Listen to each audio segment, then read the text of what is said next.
Hello everyone, welcome to সঙ্গী সাথী পাঠশালা। আজকে আমরা ডিএলএড পার্ট 2 সেশন 2023-25 নিয়ে আলোচনা করব। আজকে আমরা এখানে পেডাগজি অ্যাক্রস কারিকুলাম CC04 এর থার্ড চ্যাপ্টার নিয়ে আলোচনা করব। চ্যাপ্টারের নাম পাঠ্যক্রমে শিক্ষণ বিজ্ঞানগত দৃষ্টিভঙ্গিতে সমন্বিত শিক্ষা, integrative teaching in pedagogy across curriculum. এখান থেকে আমরা গুরুত্বপূর্ণ 2 ও 7 এর প্রশ্নগুলো নিয়ে আলোচনা করব। আজকে আমাদের ক্লাসের প্রথম প্রশ্ন হচ্ছে আন্তর্বিষয়গত দৃষ্টিভঙ্গি বা ইন্টারডিসিপ্লিনারি অ্যাপ্রোচ বলতে কী বোঝো, অথবা আন্তর্বিষয়গত দৃষ্টিভঙ্গির ধারণাটি লেখো। এটি 2 নম্বরের প্রশ্নের জন্য খুব ইম্পর্টেন্ট। উত্তরে বলছে ডিসিপ্লিনের অর্থ হলো শিক্ষা বা নির্দেশ দানের একটি শাখা। ডিসিপ্লিনের এই অর্থ অনুযায়ী পাঠদানের মধ্যে দিয়ে যে নতুন ধারণাটি আমাদের সামনে আসে তাই হলো ইন্টারডিসিপ্লিনারি বা আন্তর্বিষয়গত ধারণা। তবে এই ইন্টারডিসিপ্লিনারি শব্দটির অর্থ হলো বিভিন্ন বিষয়ের সঙ্গে সম্পর্কযুক্ত। শিক্ষক পাঠদানকালে বিভিন্ন বিষয়ের মধ্যে সমন্বয় সাধন এবং বা সংযোগ সাধন করে পাঠ উপস্থাপন করে। এর ফলে শিক্ষার্থীরা সহজেই শিক্ষণীয় বিষয়টি বা প্রক্রিয়াটির প্রতি আগ্রহী ও মনোযোগী হয় এবং বিভিন্ন বিষয় একত্রে এই বিষয়ের সাথে সমন্বিত করে একটি বিষয়ের সাথে সমন্বিত করে পাঠদানের ফলে তাদের বিষয় সম্বন্ধে একটি নতুন ধারণা তৈরি হয়। এই নতুন ধারণাটিকে ইন্টারডিসিপ্লিনারি বা আন্তর্বিষয়গত ধারণা নামে পরিচিত। এখানে বলতে চাইছে যে আমরা যখন কোনো একটি বিষয় পড়ি, সেই বিষয়টির সাথে অনেক সময় আমরা পরিবেশ বিজ্ঞান, দ্বিতীয় ভাষা, গণিত, মাতৃভাষা ইত্যাদিকে সমন্বয় করে বা সমাজবিজ্ঞানের বিভিন্ন শাখাগুলিকেও সমন্বিত করে পাঠদান করি। তখন এই যে পাঠদানের ফলে শিক্ষার্থীরা একটি বিষয় পড়তে পড়তে অনেকগুলো বিষয় সম্পর্কে একত্রে জানতে পারে। সে মাতৃভাষা বা বাংলা ভাষা পড়তে পড়তে সেখান থেকে কিছু বিষয় দ্বিতীয় ভাষার ক্ষেত্রে বুঝতে পারে। কিছু কিছু ক্ষেত্রে সে পরিবেশ বিজ্ঞান বা সমাজবিজ্ঞানের বিভিন্ন শাখাগুলির কয়েকটি অংশ সে জানতে পারে। এর মাধ্যমে কি হয়? এর মাধ্যমে তার মধ্যে একটি নতুন ও সমন্বিত জ্ঞান সংগঠিত হয়। আর এটাকে অন্তর্বিষয়গত দৃষ্টিভঙ্গি বা ইন্টারডিসিপ্লিনারি অ্যাপ্রোচ বলা হচ্ছে, যে একটি বিষয়ের মধ্যে আমরা অনেকগুলো বিষয়কে একত্র করে সেই বিষয়টি সম্পর্কে ধারণা দিচ্ছি। 2 নম্বর প্রশ্ন, আন্তর্বিষয়গত দৃষ্টিভঙ্গির বৈশিষ্ট্যগুলি লেখো। আন্তর্বিষয়গত দৃষ্টিভঙ্গির বৈশিষ্ট্যগুলি হলো: 1. আন্তর্বিষয়গত দৃষ্টিভঙ্গিতে বিভিন্ন ক্ষেত্রে জ্ঞানকে একত্রিত করে সমন্বয় সাধন করা হয়। 2. এই দৃষ্টিভঙ্গিতে একটি নির্দিষ্ট ধারণা, সমস্যা, প্রশ্ন বা প্রেক্ষাপটকে বিভিন্ন দৃষ্টিভঙ্গি থেকে বিচার করা হয়। প্রথম পয়েন্টের ক্ষেত্রে আমরা বলতে পারি, আমরা ইভিএস পড়াতে আমরা মাতৃভাষা, দ্বিতীয় ভাষা, গণিত ইত্যাদি বিষয়গুলিকে সমন্বিত করি। আবার দৃষ্টিভঙ্গি বলতে আমরা কখনো কখনো একটি বিষয়কে পড়াতে কখনো আমরা পর্যবেক্ষণ, কখনো সমন্বয় সাধন, কখনো আমরা কীটকলার ধারণা ইত্যাদি বিষয়গুলিকে কিছুভাবে যখন আমরা দেখব ব্যক্ত পাঠ্যটিকা পরিচালিত করব, সেগুলো একত্রে আমরা দিয়ে পাঠদান করার প্রয়াস করি, যাতে শিক্ষাদান অত্যন্ত আকর্ষণীয় হয়ে ওঠে শিক্ষার্থীদের কাছে। 3 নম্বর পয়েন্ট, এই দৃষ্টিভঙ্গিতে একটি বিষয় থেকে অপর বিষয়ের পদ্ধতি আদান প্রদান করে। একটি বিষয় সেই বিষয়টা অন্য বিষয়গুলিকে সঙ্গে নিয়ে সেই বিষয়ের জ্ঞানগুলোও সংগঠিত করে শিক্ষার্থীদের কাছে উপস্থাপন করা হয়। 4. এই পদ্ধতিতে বিভিন্ন দৃষ্টিভঙ্গিকে তুলে ধরে ও সংমিশ্রণ ঘটায়। 5. শিক্ষক শিক্ষিকারা শিক্ষণ প্রক্রিয়াকে শিক্ষার্থীদের কাছে আরও আকর্ষণীয় ও প্রাঞ্জল করে তোলার জন্য এই দৃষ্টিভঙ্গির মাধ্যমে বিষয়ের জ্ঞানের সমন্বয় ঘটিয়ে নতুন জ্ঞানের ক্ষেত্র উন্মোচন করে। 6. শিক্ষকদের লক্ষ্য থাকে বিষয়ের প্রতি শিক্ষার্থীদের আগ্রহ ও মনোযোগ বৃদ্ধি করা। সকল শিক্ষার্থীরা যাতে অংশগ্রহণ করতে ইচ্ছুক হয়, তাদের আগ্রহ, কৌতূহল ও চাহিদা যেন পরিতৃপ্ত হয় সেদিকে লক্ষ্য রাখা, যা এই আন্তর্বিষয়গত দৃষ্টিভঙ্গি পরিপূর্ণ করতে পারে। মূলত আমাদের এই আন্তর্বিষয়গত দৃষ্টিভঙ্গি শিক্ষাকে আরও বেশি আকর্ষণীয়, যাতে শিক্ষার্থীদের আগ্রহ ও মনোযোগ আকৃষ্ট করতে খুব সহায়তা করে। 3 নম্বর প্রশ্ন, আন্তর্বিষয়গত দৃষ্টিভঙ্গি কোন সক্ষমতাগুলির বিকাশ ঘটে? আন্তর্বিষয়গত দৃষ্টিভঙ্গি বা ইন্টারডিসিপ্লিনারি অ্যাপ্রোচের দ্বারা শিক্ষার্থীদের জ্ঞান, অন্তর্দৃষ্টি, সমস্যা সমাধানমূলক ক্ষমতা, আত্মবিশ্বাসের সক্ষমতা এবং শিক্ষণের প্রতি আগ্রহের বিকাশ ঘটানো সম্ভব। একই সঙ্গে আন্তর্বিষয়গত দৃষ্টিভঙ্গি এই ধারণাগুলি উপলব্ধিতে সাহায্য করে। একটি বিষয়ের মধ্যে যদি আমরা অনেকগুলি বিষয়ের ধ্যান ধারণা একত্রিত করে শিক্ষার্থীদের সেই জ্ঞানটি উপস্থাপন করি, তাহলে স্বাভাবিকভাবে তাদের মধ্যে বিভিন্ন বিষয় সম্পর্কে একটি দৃষ্টিভঙ্গি গড়ে উঠবে, সেই সাথে তার জ্ঞানের ভাণ্ডার বিকশিত হবে, সেই সাথে তার বিভিন্ন বিষয় সম্পর্কে আগ্রহ জন্মাবে এবং তার মনের মধ্যে আত্মবিশ্বাসও গড়ে উঠবে। 4 নম্বর প্রশ্ন, সমন্বিত শিক্ষণ বা ইন্টিগ্রেটিভ টিচিং বলতে কী বোঝায়? শিক্ষাবিদ পিগডন অ্যান্ড ওয়ালি 1992 খ্রিস্টাব্দে সমন্বিত শিক্ষণ ধারণা সম্পর্কে বলেছেন। শিক্ষার সমন্বয়ের ধারার চিরাচরিত বিষয়গত বাধাগুলি অতিক্রম করে শিক্ষার্থীরা ওই বিষয়টির সঙ্গে একাত্ম হতে সার্বিক জ্ঞান অন্বেষণ, তথ্য সংগ্রহ, উপস্থাপনের সুযোগ পায়। এই সমন্বিত শিক্ষার আরও একটি দিক হলো পাঠ্যক্রমের বিষয়বস্তুগুলির পারস্পরিক সম্পর্কযুক্ত দিকগুলির মধ্যে যোগসূত্র রচনা করে এবং এর সঙ্গে শিক্ষার্থীদের কাছে এমন সুযোগ বা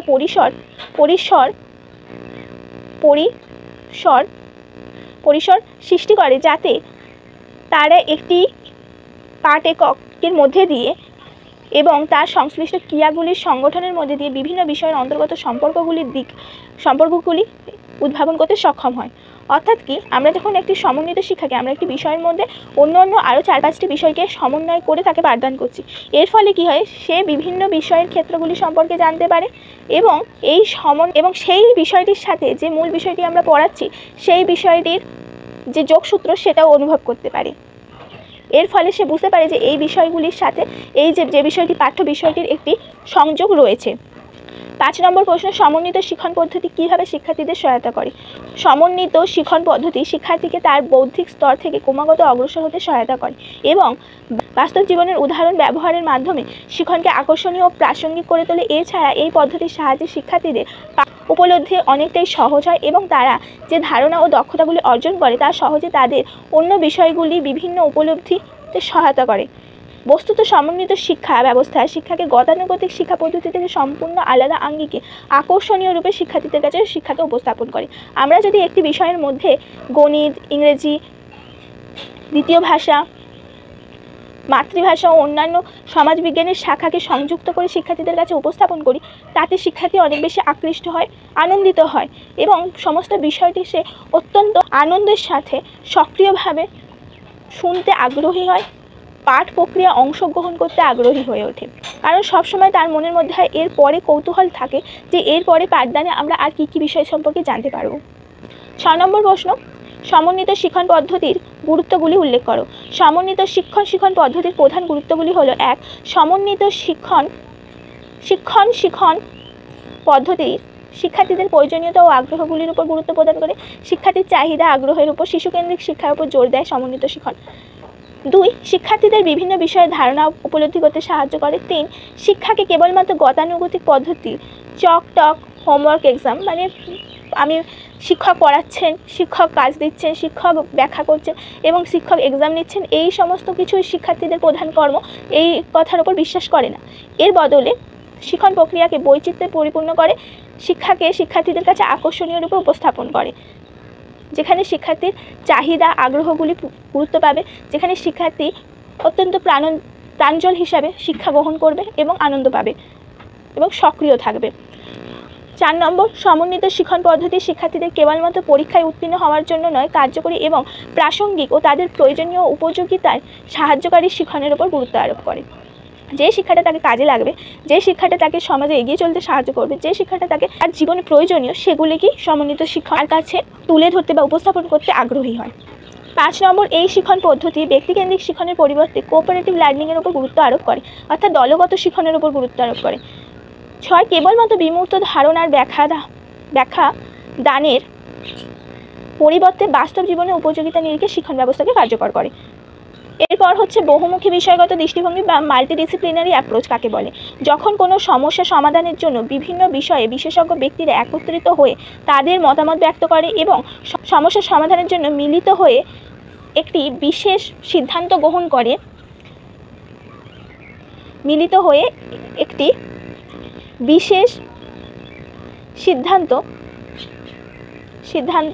গ্রহণ করে, তখন তাকে বহুমুখী বিষয়গত দৃষ্টিভঙ্গি বা মাল্টিডিসিপ্লিনারি অ্যাপ্রোচ বলা হয়।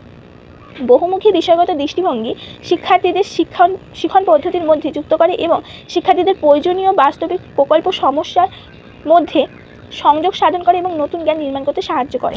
বহুমুখী বিষয়গত দৃষ্টিভঙ্গি হচ্ছে যে কোনো একটি বিষয়ে কোনো একটা সমস্যা উৎপন্ন হয়েছে এবং সেই সমস্যা সমাধানের জন্য সেই বিষয় সম্পর্কিত বিশেষজ্ঞ ব্যক্তিরা তো আসলেনই, সেই সাথে সেই বিষয়ের সঙ্গে সম্পর্কিত অন্যান্য বিভিন্ন বিষয়ের যারা জ্ঞানী দক্ষ তারাও এই বিষয়ে একটি আলোচনা সভায় অংশগ্রহণ করলেন এবং তারা মিলিতভাবে এই সমস্যাটি সমাধানের জন্য নিজের যে পদ্ধতিগত জ্ঞান সেগুলো উপস্থাপন করলেন এবং সকলে মিলে আলোচনার মাধ্যমে একটি সমন্বিত জ্ঞান পুনরায় গঠন করলেন এবং এই সমস্যাটিকে সমাধানের প্রয়াস করলেন। এটাই হচ্ছে বহু বিষয়গত দৃষ্টিভঙ্গি বা মাল্টিডিসিপ্লিনারি অ্যাপ্রোচ, যেখানে বিশেষজ্ঞরা একত্রিত হয়ে একটি নতুন সমস্যা সমাধানের জন্য একটি বিশেষ জ্ঞান সংযুক্ত করেন।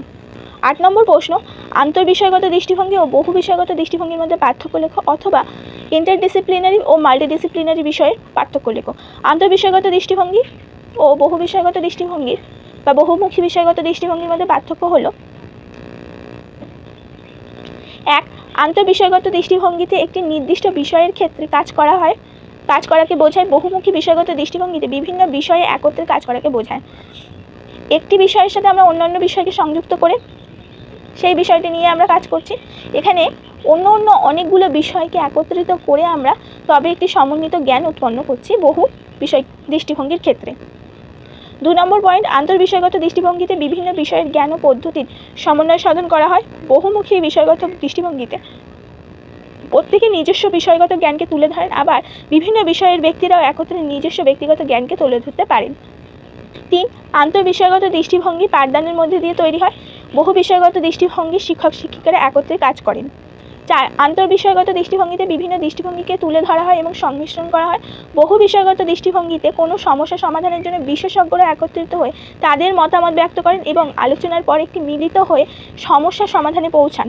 আন্তর্বিষয়গত দৃষ্টিভঙ্গিতে একটি বিষয়ের উপর অন্যান্য বিভিন্ন দৃষ্টিভঙ্গিকে অ্যাপ্লাই করে সেই বিষয় সম্পর্কে একটি ধারণা তৈরি করা হয় এবং বহু বিষয়গত অন্যান্য সমস্ত বিষয়ের সঙ্গে একত্রে আলোচনার মাধ্যমে একটি নতুন বিষয় বা জ্ঞানকে সংগঠন করা হয়। 5 হচ্ছে আন্তর্বিষয়গত দৃষ্টিভঙ্গিতে নিরপেক্ষ দৃষ্টিভঙ্গির বিকাশে সৃজনশীল চিন্তার বিকাশ ঘটে। এই বিষয়ে শ্রেণীর সমস্ত শিক্ষার্থীরা অংশগ্রহণ করে, ধারণা বিষয়ক সমস্ত ধোঁয়াশা দ্বন্দ্ব দূর হয় এবং শিক্ষার্থীরা সুস্পষ্ট একটি ধারণা লাভ করে আন্তর্বিষয়গত দৃষ্টিভঙ্গির ক্ষেত্রে। কিন্তু বহু বিষয়গত দৃষ্টিভঙ্গিতে বিশেষজ্ঞরা যে যার মত দেন এবং তারা বিষয়ের সঙ্গে অন্যান্য বিষয়ের সংযোগ করে তবে একটি জ্ঞান গঠন করে। 7 নম্বর হচ্ছে আন্তর্বিষয়গত দৃষ্টিভঙ্গিতে শিক্ষার্থীদের মতামত গুরুত্ব পায় এবং বহুমুখী বিষয়গত দৃষ্টিভঙ্গিতে শিক্ষক শিক্ষিকাদের মতামত সর্বাধিক গুরুত্ব পায়। 9 নম্বর প্রশ্ন, মুক্ত চিন্তনের দুটি বৈশিষ্ট্য লেখো। সমন্বিত শিক্ষণকে বাস্তবায়িত করার জন্য মুক্ত চিন্তন পদ্ধতির উপর গুরুত্ব আরোপ করা হয়। এখানে মুক্ত চিন্তনের কয়েকটি বৈশিষ্ট্য উল্লেখ করা হলো। 1, শিক্ষার্থীদের কোনো একটি বিষয়ে তথ্য সরবরাহ করা হয়। 2, শিক্ষার্থীরা ওই তথ্যগুলি দলগতভাবে বা ব্যক্তিগতভাবে বিশ্লেষণ এবং নিজেদের মতামত প্রদান করবে। 4, ওই মতামতগুলি আদান প্রদানের সময় বিভিন্ন বিষয়ের মধ্যে সম্পর্ক স্থাপন করবে। 4, বিভিন্ন বিষয়ের মধ্যে সম্পর্ক স্থাপনের সময় বিষয়বস্তুগত চাহিদার উপর গুরুত্ব দেওয়া হয় এবং এক্ষেত্রে শিক্ষার্থীদের বিভিন্ন বিষয় সম্পর্কে চিন্তা করতে, বিভিন্ন দিকগুলি অনুসন্ধান করতে এবং তার উপযুক্ত প্রতিক্রিয়া প্রদান করতে সাহায্য করে।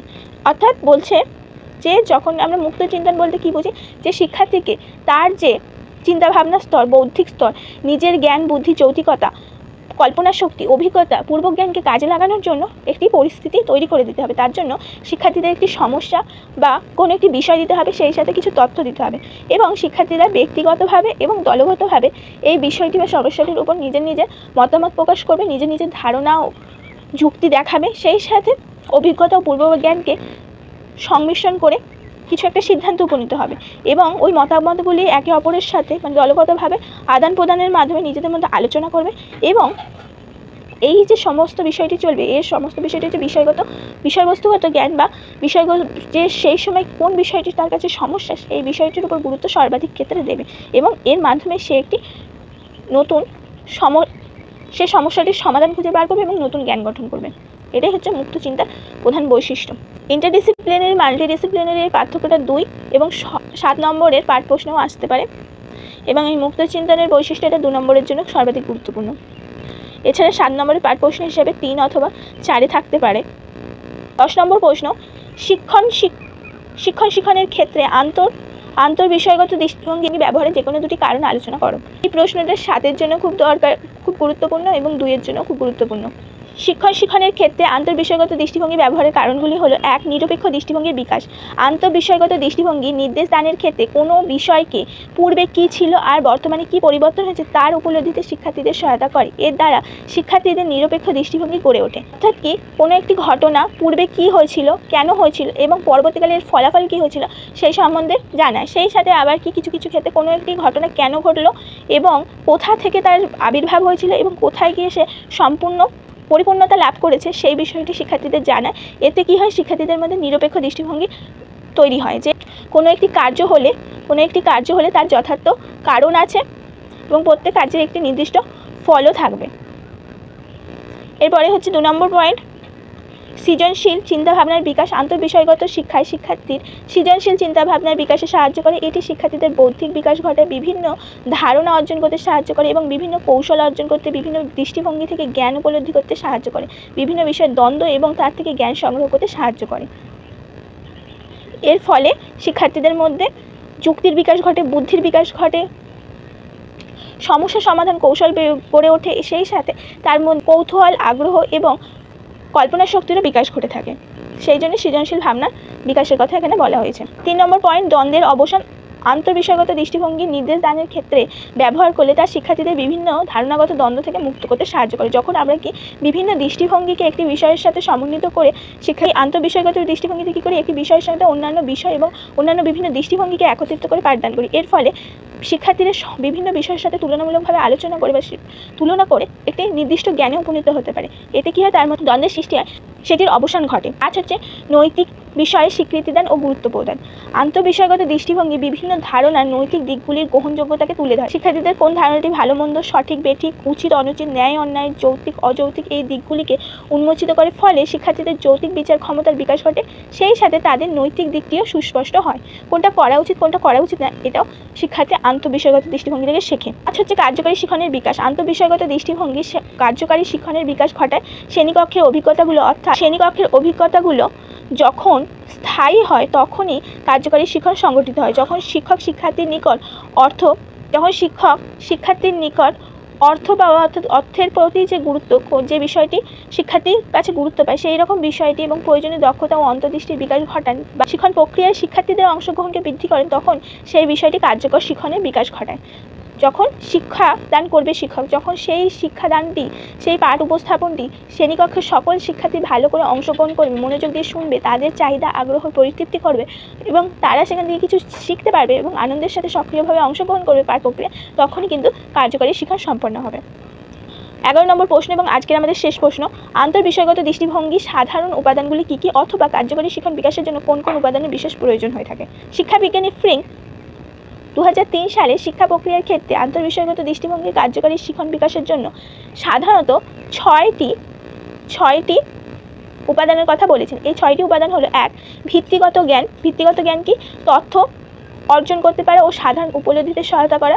যে কোনো জ্ঞান অর্থাৎ কোনো একটি তথ্য এবং সে কোনো একটি বিষয় সম্পর্কে আমরা যখন জানলাম, সেই বিষয়টি পড়ে বুঝে আমরা বুঝতে পারলাম যে এখানে কী বোঝানো হচ্ছে এবং এখান থেকে আমরা কী শিখতে চলেছি।